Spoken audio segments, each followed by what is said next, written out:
अस्सलामुअलैकुम व्यूवर्स, कैसे हैं आप सब व्यूवर्स। मैंने पिछली वीडियो में काशी स्टाइल बनाने सिखाए जिन्हें आप लोगों ने बहुत लाइक किया। मुझे कमेंट्स के थ्रू बोला गया है कि मजीद और काशी स्टाइल बनाने सिखाइए।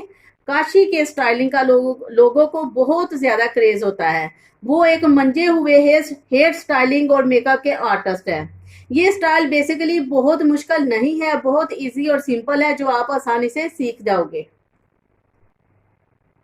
आज जो मैं काशी स्टाइल सिखा रही हूँ, इस स्टाइल की खास बात ये है कि ये बहुत से लोगों को होता है कि ये स्टाइल मेरे पे सूट करेगा कि नहीं करेगा। मेरे पार्लर में भी अक्सर ये पूछा जाता है। तो बेसिकली ये स्टाइल हर एक फेस पर सूट कर जाता है। बस देखिए, हमने सेंटर पार्टीशन कर लिया है। अब उसके बाद हम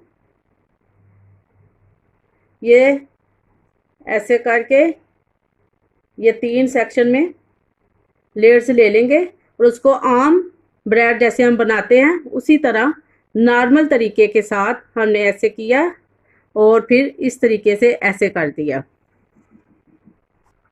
आप मेरे साथ साथ रहिए और सीखते जाइए।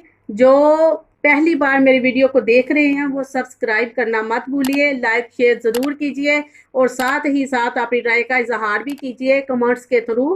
ब्यूटी से रिलेटेड कोई भी इंफॉर्मेशन लेनी हो आप क्वेश्चन करें, आपको रिप्लाई दिया जाएगा बाकायदा वीडियो बनाकर डेमो के थ्रू।